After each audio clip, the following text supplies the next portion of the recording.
Esto que estamos viendo acá, esta forma de una cruz, es la letra Tav. Y representa una señal, representa una marca, un monumento, representa un pacto. Por eso Yeshua tenía que morir en una cruz, en una Tav. ¿Y qué representaba eso? La renovación del pacto. Para Shah Balak.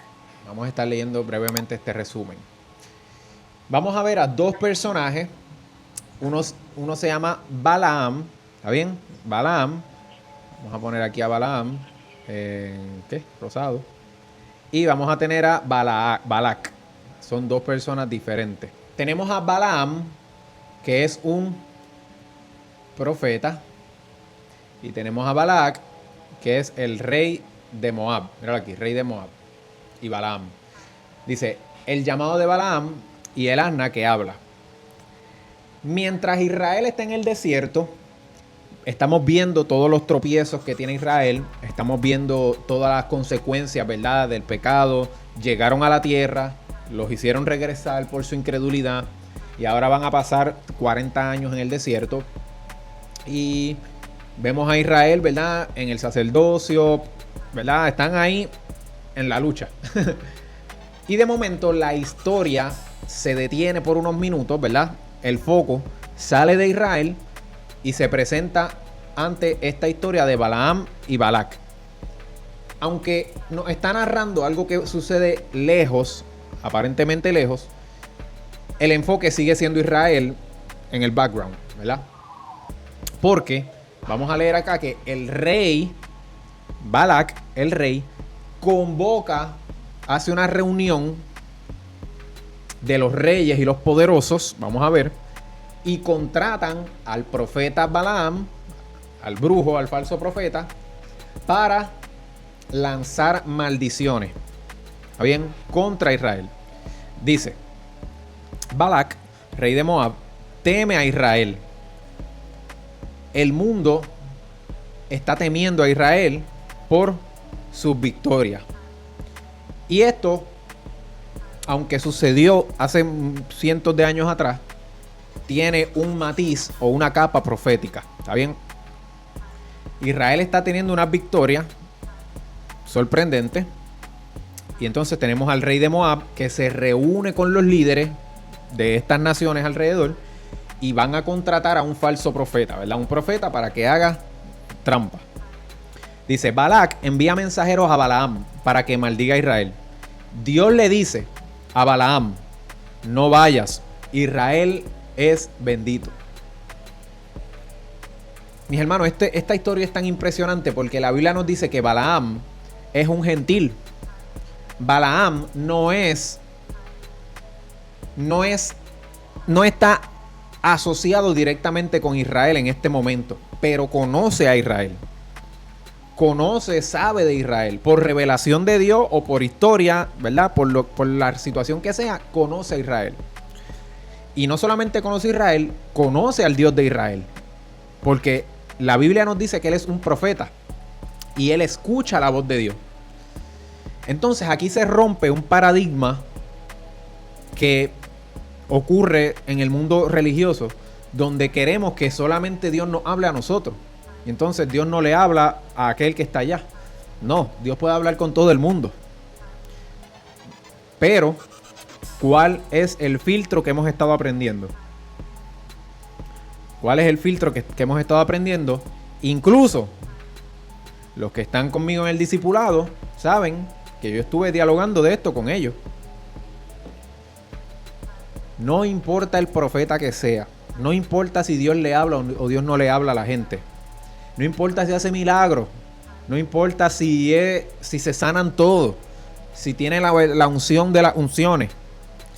Si este profeta viene y te dice algo en contra de Jehová, que sean costumbres de los dioses paganos, para servir y practicar lo que sean de los otros dioses del mundo, no darás oído a las palabras de tal profeta ni tal soñador de sueños. Porque Jehová vuestro Dios los está probando. Entonces, a mí no me sorprenden los profetas que están por ahí. No me sorprenden, sabe, puede decir lo que sea y pues bien por él. La pregunta es, ¿tu estilo de vida y tu doctrina está apoyada por la palabra de Dios? ¿Está respaldada por la Torá?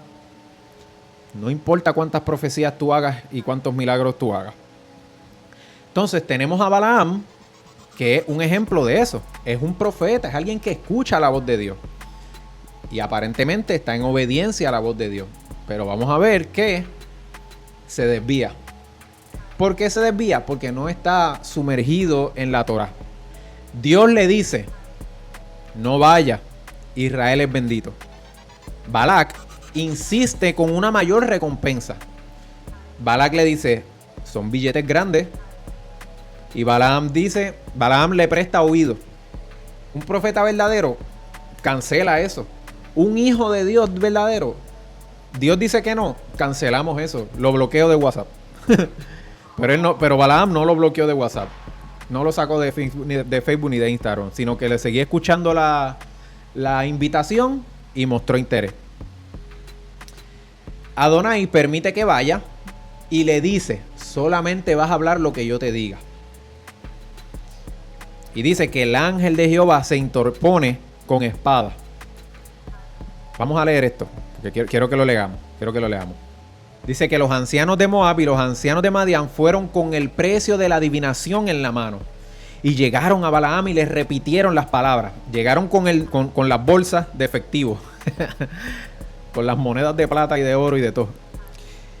Y les dijo, pasen aquí la noche y yo les voy a traer la palabra según lo que Jehová me diga. Y los jefes de Moab se quedaron con Balaam. Y vino la palabra de Dios a Balaam. Entonces Dios le dijo a Balaam y le preguntó, ¿quiénes son estos hombres que están contigo? Y Balaam le dijo a Dios, Balac, hijo de Zippor, rey de Moab, me ha enviado un mensaje. Mira, el pueblo salió de Egipto, ven ahora y maldícelo. Y Dios le dice a Balaam, no vayas con ellos, no maldecirás el pueblo. Y Balaam se levantó por la mañana y le dijo a los jefes, vuelvan a su tierra porque el Señor me ha rehusado irme con ustedes. Le vuelven a insistir y le dicen, en verdad te honraré en gran manera y haré cualquier cosa que me diga. Eso es lo que llaman un cheque en blanco, ¿verdad? Firmado, pon la cantidad que tú quieras. Y le decían, ven, te ruego y maldíceme este pueblo. Y Balaam respondió a los siervos de Balac, aunque Balac me diera su casa llena de plata y de oro, yo no podría traspasar el mandamiento de Jehová mi Elohim para hacer ni poco ni mucho. Pero les ruego que permanezcan aquí también esta noche a ver qué más me dice el Señor. ¿Sabe? No lo voy a hacer, pero déjame ver si Dios me cambia de opinión. Y Dios le dijo a Balaam esa noche, si los hombres han venido a llamarte, levántate y ve con ellos, pero solo dirás las palabras que yo te hable. Y Balaam se levantó a las 5 de la mañana, el primero. Se levantó de mañana, preparó el asna y se fue con los jefes de Moab. Pero Dios se enojó porque él iba. Y el ángel del Señor se puso en camino como un adversario contra él. El Señor se enojó, por eso mismo, porque se levantó bien tempranito, pensando en ¿qué? En el cheque que le iban a dar. Y dice que el ángel del Señor se opuso, ¿verdad? Se puso en el camino como un adversario. ¿Para qué? Para que no vaya tan rápido. Y Balaam iba montado sobre el asna con 2 sirvientes. Cuando el asna vio el ángel del Señor de pie en el camino con la espada desenvainada en la mano, el asna se salió del camino y se fue por medio del campo. En otras palabras, lo sacó de camino y lo tumbó. Cogió un boquete. Pero Balaam golpeó el asna para hacerla volver al camino. Entonces el ángel del Señor se puso en una senda estrecha por los viñedos, con una pared a un lado y otra pared a otro. Al ver el asna, el ángel del Señor se pegó contra la pared y presionó el pie de Balaam contra la pared. ¿Y qué hizo Balaam? Golpeó de nuevo al asna. Y el ángel del Señor se fue más lejos y se puso en un sitio estrecho donde no había manera de volverse ni a derecha ni a izquierda. Nuevamente un lugar estrecho. Y viendo el asna, el ángel del Señor se echó debajo de Balaam y Balaam se enojó y golpeó al asna con un palo. Entonces el Señor abrió la boca del asna y el asna le dijo a Balaam, ¿qué te he hecho yo que me has golpeado 3 veces? Dios es capaz de usar a un burro para hablarle a sus profetas necios. Así que utilizó a este burro para hablarle a este profeta necio. Y Balaam respondió al asna: ¿por qué te burlas de mí? Ojalá tuviera una espada en mi mano y ahora mismo te mato. Y el asna le dijo a Balaam: ¿no soy yo tu asna y sobre mí has cabalgado toda tu vida hasta hoy? ¿He tenido la costumbre de portarme así contigo? No, respondió Balaam. Mi hermano, esta historia nos muestra la manera en que Dios habla con los profetas necios. Lo hace procesar con problemas que se supone que no tengan, porque para los efectos ese es su asna ¿sabe? Esa es su asna que siempre ha estado con él y es la más cercana y siempre lo trata bien. Pero cuando un profeta, cuando un hijo de Dios entra en necedad y no está entendiendo que su dinero, ¿verdad?, que su mente está puesta en el dinero, en las cosas incorrectas, Dios usa las cosas más inusuales para atraer la atención. Eso no pasa aquí porque nosotros no somos necios como Balaam, ni tampoco amamos el dinero así como él. Ya sabes que si algo parecido a esto te está pasando, pues a lo mejor tu enfoque está en el lugar incorrecto. Entonces, dice, entonces Jehová abrió los ojos de Balaam y vio al ángel del Señor con la espada desenvainada en su mano. ¿Y qué hizo Balaam? Se inclinó y se postró. Y el ángel del Señor le dijo: ¿por qué has golpeado a tu asna 3 veces? Mira, yo he salido como un adversario porque tu camino me es contrario. Pero el asna me vio y se apartó de mí hasta 3 veces. Si no se hubiera apartado de mí, ciertamente yo te hubiera matado ahora mismo. Y a ella la hubiera dejado vivir. Y Balaam le dijo al ángel del Señor: he pecado, pues no sabía que tú estabas en el camino para enfrentarte a mí. Pero ahora, si te desagrada, me volveré.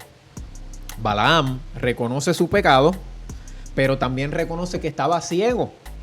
No sabía que eras tú. Cuando uno tiene tropiezos como los que está teniendo Balaam, uno tiene que, en vez de golpear el burro o golpear lo que sea que esté a tu alrededor, hay que detenerse y ¿qué hacer? Examinar. Espérate, ¿será que soy yo el que estoy desenfocado? Wow, digo esto y literalmente me acabo de acordar que ayer yo tuve una conversación con mi esposa y le decía: amor, siento que mi visión siento que estoy desenfocado. Hay unas cosas en mí que tengo que enfocarme. Y ayer tuve esa conversación con mi esposa y ahora que leo esto como que caí en tiempo de que el enfoque. A veces las cosas a nuestro alrededor estamos teniendo tropiezos y es porque Dios nos está diciendo: estás enfocado en lo que no debes enfocarte. Aquí la enseñanza es que no debemos golpear alrededor, debemos golpearnos a nosotros mismos y, o sea, despierta, Jorge. O sea, yo decir despierta. ¿Qué estás desenfocado? Reflexionar, ¿verdad? Orar y buscar consejería para poder enfocarse en lo que Dios nos habló. Ok, entonces Balaam se humilla, ¿verdad? Y dice: el ángel del Señor le respondió: Balaam, ve con ellos, pero vas a hablar lo que yo te diga. Y Balaam se fue con los jefes. Al oír Balac que Balaam se acercaba, salió a recibirlo en una ciudad que está sobre la frontera de Arnón, al extremo de la frontera. Entonces Balac le dijo a Balaam: no envié a llamarte con urgencia, ¿y por qué no viniste a mí? ¿Acaso no soy yo capaz de honrarte? El rey adinerado está como que, ¿sabes? Tienes que respetarme porque yo soy el rey y yo te iba a honrar, te iba a dar un buen sueldo. Y Balaam le respondió a Balac: mira, ahora he venido ante ti. ¿Hay algo acaso que yo pueda decir? Dice: la palabra que Elohim ponga en mi boca, esa diré. Y Balaam fue con Balac y llegaron a Kiriat Usot. Y Balac sacrificó bueyes, ovejas y envió algunos a Balaam y a los jefes que estaban con él. Y a la mañana siguiente Balac tomó a Balaam y lo hizo subir a los lugares altos de Baal. Y desde allí vio un extremo del pueblo. Y Balaam le dice a Balac: ok, yo te voy a dar la palabra de Dios, pero constrúyeme 7 altares, prepárame 7 novillos y 7 carneros. Y Balac hizo todo. Ofrecieron un novillo, ofrecieron un carnero en cada altar. Luego Balaam le dijo a Balac: ponte junto a tu holocausto y yo voy a ir. Quizá Jehová venga donde mí y lo que él me diga te lo voy a decir. Y se fue a un cerro sin vegetación y Dios salió al encuentro. Y tenemos que cuando Balaam el profeta regresa con Balac, le dice: desde Aram Dios me trajo al rey de Moab, desde los montes del oriente. Ven y maldice a Jacob, ven y condena a Israel. ¿Cómo voy a maldecir a quien Dios no ha maldecido? ¿Cómo voy a condenar a quien Jehová no ha condenado? Porque desde la cumbre de las peñas lo veo, y desde los montes lo observo. Este es un pueblo que mora aparte y que no será condenado entre las naciones. No será contado entre las naciones. ¿Quién puede contar el polvo de Jacob o enumerar la cuarta parte de Israel? Muera yo la muerte de los rectos y sea mi fin como el suyo. ¿Cómo podemos maldecir a quien Dios no ha maldito? En otras palabras, no importa el profeta que te declare bendición, no importa el profeta que te declare maldición, no importa el rey, el presidente, el jefe, nadie te puede bendecir, nadie te puede maldecir si primero Dios no lo ha determinado. Y vamos a ver que aquí nos revela, que yo sé que no es nada nuevo para nosotros, la única forma en que cae bendición y cae maldición sobre nosotros. Spoiler, la obediencia. Sencillo. A pesar de que Israel estaba fallando, Israel se arrepentía. Y Israel, cada vez que pecaba, caía el juicio y la maldición de Dios. Pero si se arrepentían, Dios los perdonaba. Y en este momento específico, Israel no estaba pecando, así que no había forma de maldecirlo. Y lo mismo para nosotros, mis hermanos. Aquí dice que subieron a una montaña. Y desde la montaña ellos miraron al pueblo. Y el pueblo estaba organizado de esta manera. Tenía 3 tribus al norte, 3 tribus al oriente, 3 al occidente y 3 tribus al sur. Y en el centro, el tabernáculo. Entonces, esto que estamos viendo acá, esta forma de una cruz, en hebreo, es la letra Tav. La letra Tav en hebreo es esta que está acá, que literalmente tiene una forma de una cruz. En hebreo, la cruz es la letra Tav. ¿Y qué significa? Esta es la última letra de el alefbet, del alefato, ¿verdad? Nosotros en español tenemos el alfabeto A, B, C, D, E, F, G y termina en la Z. En hebreo no se llama alfabeto, se llama alefato. Entonces la última letra es esta, que tiene el sonido de una T, tiene forma de Tav en el hebreo antiguo y representa una señal, representa una marca, un monumento, representa un pacto. Bien, representa un pacto. Por eso Yeshua tenía que morir en una cruz, en una Tav. ¿Y qué representaba eso? La renovación del pacto. Yeshua dijo, vamos a buscarlo aquí. Yeshua dice, ¿verdad? Esta es la copa, ¿verdad? Es el nuevo pacto en mi sangre, que es derramada por ustedes. Yeshua se reúne con ellos y van a celebrar, ¿verdad? Van a hacer esta última cena. Y mientras él está comiendo el pan, él le dice, este es mi cuerpo. Vamos a leerlo por aquí. ¿Viste? Dice aquí la copa, ¿dónde está el pan? Ah, mira aquí. Tomó el pan y después de dar gracias, lo partió y les dijo, este es mi cuerpo que es entregado por ustedes. Hagan esto en memoria de mí. Bien. Y luego les da la copa y dice, esta es la copa que es el nuevo pacto. Realmente es renovación del pacto en mi sangre. Bien, cuando Yeshua está derramando su sangre y está entregando su vida en la cruz, que realmente es la letra Tav, ¿qué está haciendo? Renovando el pacto.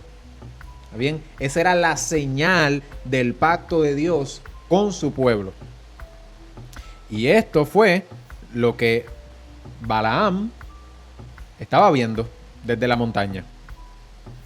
Por eso Dios le dice, este pueblo está bajo mi pacto, yo no los voy a maldecir. Entonces Balac le dijo a Balaam, ¿qué has hecho? Yo te traje para maldecir a este pueblo, a mis enemigos, pero mira, tú los estás llenando de bendiciones. Y Balaam dijo, no debo tener cuidado de hablar lo que Jehová pone en mi boca. Y dice Balac, te ruego que vengas conmigo para otro sitio desde donde puedas verlo, aunque solo verás el extremo de ellos, no los verás a todos, y desde allí maldícelos. Y los llevó al campo de Sofim, sobre la cumbre de Pisga, y edificó 7 altares, y volvió a hacer el mismo ritual. Y cuando Balaam regresa, dice, levántate Balac y escucha, dame oído, hijo de Zippor. Dios no es hombre para que mienta, ni hijo de hombre para que se arrepienta. Elohim no es como los seres humanos que rompe las promesas. Él no va a mentir, él no va a lanzar una mentira para maldecir a Israel, no. Dios prometió que iba a bendecir este pueblo. Mis hermanos, si nosotros nos mantenemos bajo la fe, bajo la obediencia, bajo la confianza, estamos bajo esta bendición.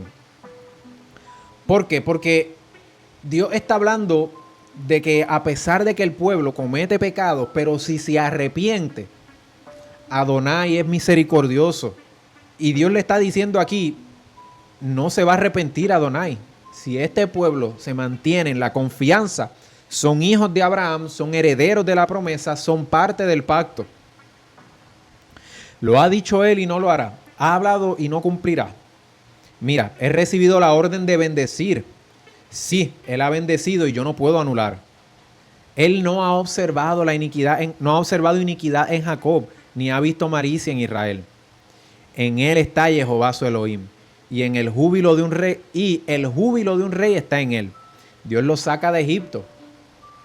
Es para él como los cuernos del búfalo, porque no hay agüero contra Jacob, ni hay adivinación contra Israel. A su tiempo se le dirá a Jacob y a Israel, vean lo que ha hecho Elohim. Son un pueblo que se levanta como leona y se yergue como león. No se echará hasta que devore la presa y beba la sangre de los que ha matado. Este personaje, Balac, está asustado porque él sabe que Israel está conquistando el terreno y pronto van a llegar a la tierra y van a sacarlo, a la tierra prometida. Y esto tiene muchas implicaciones proféticas hoy día también porque el mundo está buscando destruir a Israel. Y volvemos, tiene matices proféticos con nosotros como Israel, pero también tiene matices proféticos con la tierra de Israel hoy día, donde el mundo entero está aplaudiendo a los de izquierda de Irán, a los palestinos que aprueban tantas locuras, donde aprueban prácticamente la pedofilia, donde niñas se pueden casar, donde aprueban el tráfico de niños, donde no hay libertades, donde las mujeres son maltratadas. Eso es lo que pasa en la mayoría de estos países de Irán, donde practican el Islam. Exacto, el Islam. Estas personas, y lamentablemente la mayoría del mundo, está a favor de ellos. Están apoyándolo a ellos. Y el mundo parece irse en contra de Israel. Pero aquí estamos hablando de que Dios sigue teniendo misericordia con este pueblo. Y repito, tiene matices proféticos para el pueblo de Dios que cree en Yeshua y que guarda sus mandamientos como nosotros, pero también tiene matices para ellos porque aunque ellos quizás no están del todo practicando la Torá o practicando la fe en Yeshua, pero es una nación que está cimentada bajo una promesa, y es la promesa que Dios le dio a Abraham. Así que va a llegar el momento donde Israel ciertamente va a sufrir muchísimo. Las profecías apuntan a que ese momento está muy cerca. Pero todavía el mundo entero sigue tratando de tumbar a esta nación. Bueno, aquí vuelve a suceder. No voy a leer todo esto porque se repite. Una tercera vez, el profeta dice, oráculo del que escucha las palabras de Dios, del que ve la visión del Todopoderoso, caído pero con ojos descubiertos. Cuán hermosas son tus tiendas, oh Jacob, tus moradas, oh Israel, como valles que se extienden, como jardines junto al río, como aloes plantados por el Señor, como cedros junto a las aguas. Nuevamente Él bendice a esta nación. Y una cuarta vez vuelve a suceder lo mismo. Y en esta cuarta ocasión el profeta no solamente lo bendice, sino que profetiza la llegada del Mesías. Mira lo que dice. Dios ve la visión del Todopoderoso. Dice, lo veo, pero no ahora. Lo contemplo, pero no cerca. Una estrella saldrá de Jacob y un cetro se levantará de Israel, que aplastará la frente de Moab y derrumbará los hijos de Set. Edom será una posesión. También será posesión Seir, su enemigo, mientras que Israel se conducirá con valor. De Jacob saldrá el que tendrá dominio y destruirá al remanente de la ciudad. Esta profecía indudablemente nos apuntan a un gobernador que va a venir y va a poner en orden todo esto. No es nada más y nada menos que Yeshua. Al ver a Amalek, continuó su discurso y dijo: Amalek fue la primera de las naciones, pero su fin será destrucción. Después vio al Kenita y continuó su discurso y dijo: perdurable es tu morada y la peña está puesta y en la peña está puesto tu nido. No obstante, el Kenita será consumido. ¿Hasta cuándo te tendrá cautivo Asiria? Y continuó y dijo: ay, ¿quién puede vivir si Dios no lo ha ordenado? Pero las naves vendrán de la costa de Kitim y afligirán a Asiria, y afligirán a Eber, pero él también perecerá para siempre. Y la historia termina diciendo: entonces se levantó Balaam y se marchó, y volvió a su lugar, y Balac se fue por su camino. La historia parece decirnos, según esta narrativa, que Balaam no hizo nada malo, que Balaam se dedicó solamente a bendecir a Israel. Pero literalmente, vemos más adelante, Números 31, yo entiendo que es la próxima porción de la Torá. Vemos que Moisés dice: han dejado con vida a todas estas mujeres. Estas fueron la causa de que los israelitas, por el consejo de Balaam, fueran infieles al Señor en el asunto de Peor, por lo que hubo plaga entre la congregación del Señor. Ahora pues, maten a todo varón entre los niños y maten a toda mujer que haya conocido varón acostándose con él. En otras palabras, Balaam, a pesar de que la Biblia nos dice que se dedicó a bendecir a Israel, más adelante tenemos a Moisés culpándolo de que su consejo provocó infidelidad al Señor. El consejo de Balaam provocó infidelidad al Señor y el pueblo pecó. Esto lo vamos a ver ahora mismo. ¿Qué infidelidad ocurrió? Número 25. Dice: mientras Israel habitaba en Sittim, el pueblo comenzó a prostituirse con las hijas de Moab. Las mujeres que pertenecían a Moab. Y Moab, el rey es Balac. Balac, la escritura nos dice, ¿verdad?, que Balac, mira aquí, en aquel tiempo Balac era el rey de Moab.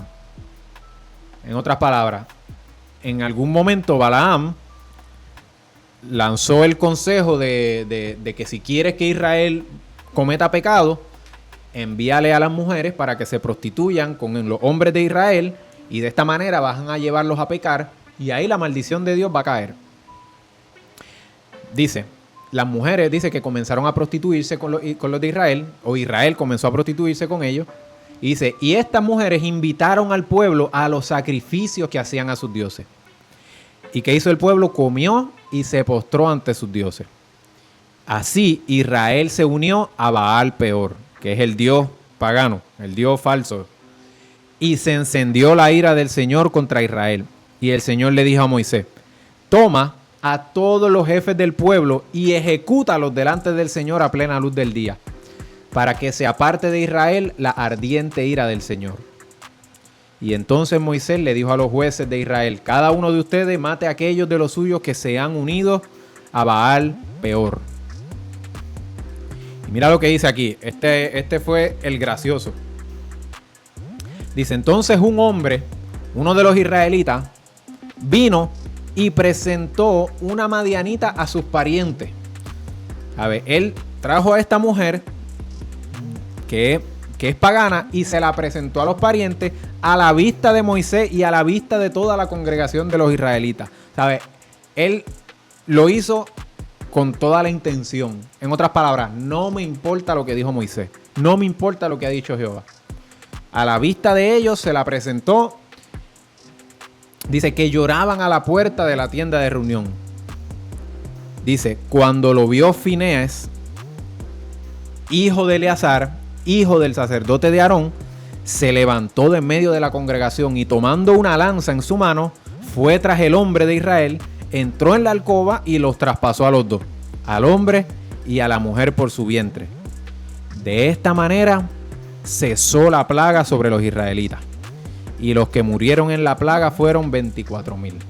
Aquí es donde entonces se nos confirma, ¿verdad?, que esta historia de las mujeres de Moab y madianitas que se fueron a Israel a seducirlos fueron por causa del consejo de Balaam. No solamente ahí, sino que tenemos otros pasajes como Segunda de Pedro en el Nuevo Testamento, donde nos dice, Segunda de Pedro dice, pero esto, hablando mal de cosas que no entienden, como animales irracionales, nacidos para presa y destrucción, perecerán en su propia perdición, recibiendo el galardón de su injusticia, ya que tienen por delicia el gozar deleites cada día. Estos son inmundicias y manchas, quienes aún mientras comen con vosotros se recrean en sus errores. Tienen los ojos llenos de adulterio, no se sacian de pecar, seducen a las almas inconstantes, tienen el corazón habituado a la codicia, son hijos de maldición. Estas personas han dejado el camino recto y se han extraviado siguiendo el camino de Balaam, hijo de Beor, el cual amó el premio de la maldad. Balaam, siendo un profeta, siendo una persona que escucha la voz de Dios, mira con qué es comparado. Y les voy a decir algo, hermano. Yo escuché y conocimos de cerca una persona que es todavía al sol de hoy es profeta y es pastor. Y este hombre tiene una habilidad de profetizar impresionante. Son de estas personas que Dios les revela el número de seguro social, Dios les revela número de tablilla del carro, números de licencia, fechas de nacimiento, nombres. Es una persona que ciertamente tiene el don profético. Y es un pastor, un profeta en Puerto Rico. Y tristemente,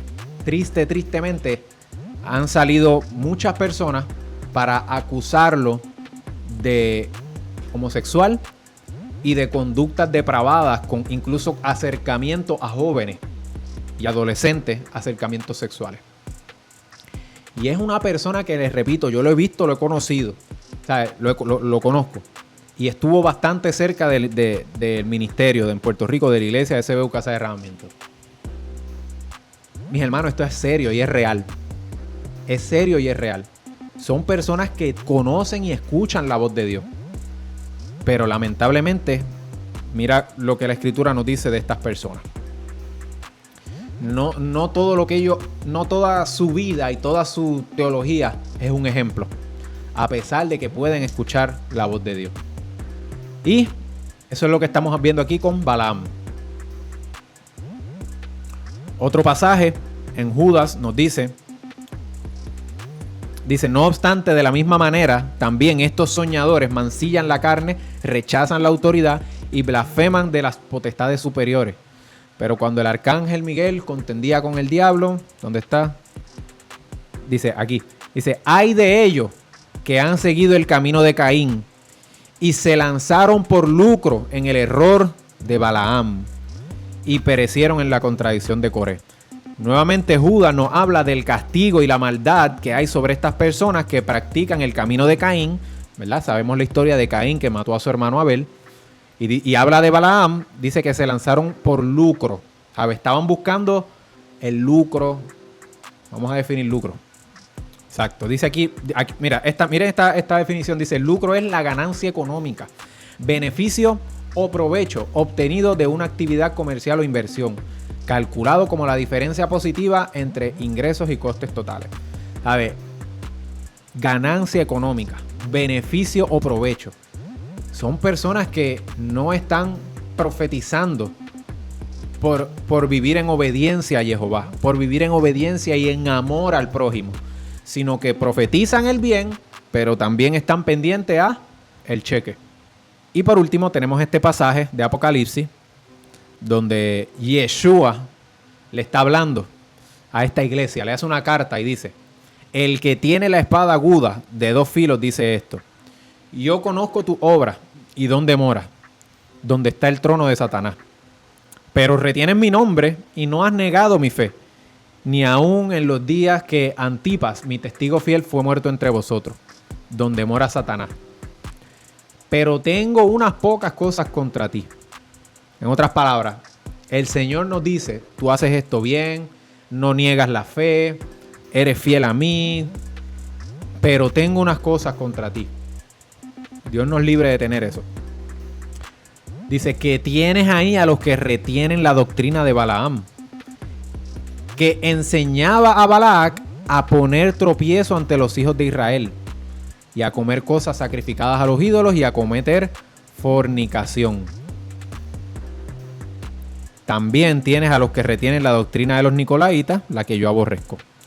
Por lo tanto, dice el Señor: arrepiéntete, pues si no, vendré a ti pronto y pelearé contra ellos con la espada de mi boca. El que tiene oído que oiga lo que el Espíritu le dice a la iglesia. Al que venciere daré a comer del maná escondido, y le daré una piedrecita blanca, y en la piedrecita escrito un nombre nuevo, el cual ninguno conoce sino aquel que lo recibe. Balaam no era un israelita, vivía en Petor, que esto es Mesopotamia, era un profeta, un vidente, gentil, tenía acceso real a la revelación porque Dios literalmente le hablaba. Recibía palabras proféticas verdaderas. Pero su condición espiritual, ¿verdad?, no estaba alineado con Jehová, aunque oía su voz. Tenía un corazón dividido, quería obedecer, pero amaba la recompensa. Esto representa un don espiritual, pero un carácter torcido, ¿verdad? Sin un carácter transformado.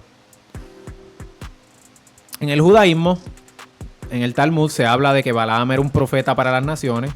Se describe como un ojo maligno, arrogante, corrupto. El Midrash dice que conocía momentos espirituales específicos. Intentaba usar ese conocimiento para manipular. El Zohar nos dice que representa conocimiento espiritual mezclado con impureza, luz sin santidad, conexión sin transformación. Lo más peligroso de Balaam: no pudo maldecir a Israel, Dios lo impidió. Y entonces cambió la estrategia. Enseñó a corromper a Israel desde adentro. Resultados: idolatría, inmoralidad sexual y juicio.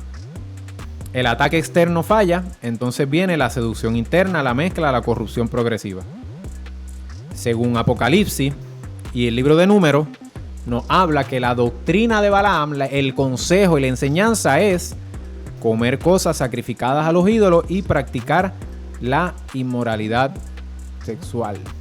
Y evidentemente idolatría. En esencia, mezclar lo santo con lo pagano. Es espiritualidad más conveniencia, verdad, más compromiso con el sistema de fe y permisividad moral. Bueno. Y tenemos un contraste de Balaam con Pinhas. Pinhas fue el que traspasó aquello. Balaam seduce, contamina y destruye. Pinhas confronta, corta y restaura. ¿Verdad? Tenemos ahí la historia de Pinhas, que al ver todo esto se llenó de coraje y fue capaz de traspasar a estas personas. Esta enseñanza es bien fuerte, bien impresionante. Yo creo que esto nos pone a nosotros, como siempre, la Torah nos pone a reflexionar, ¿verdad? A pedirle dirección a Dios, mantenernos siempre en humildad y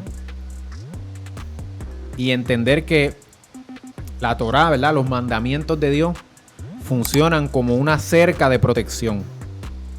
Si estamos en obediencia, estamos dentro de esa cerca de protección y nada malo nos va a llegar. Evidentemente, como les he comentado en todos estos estudios, nosotros tenemos tendencias que nos hacen fallar. Así que a pesar de que tengamos esas tendencias, debemos siempre mostrar el coraje que tuvo Pinhas de cortar de raíz lo que es malo, ¿verdad? En nuestra vida, pedirle al Señor que nos ayude a seguir cortando de raíz cualquier cosa que nos lleve a pecar.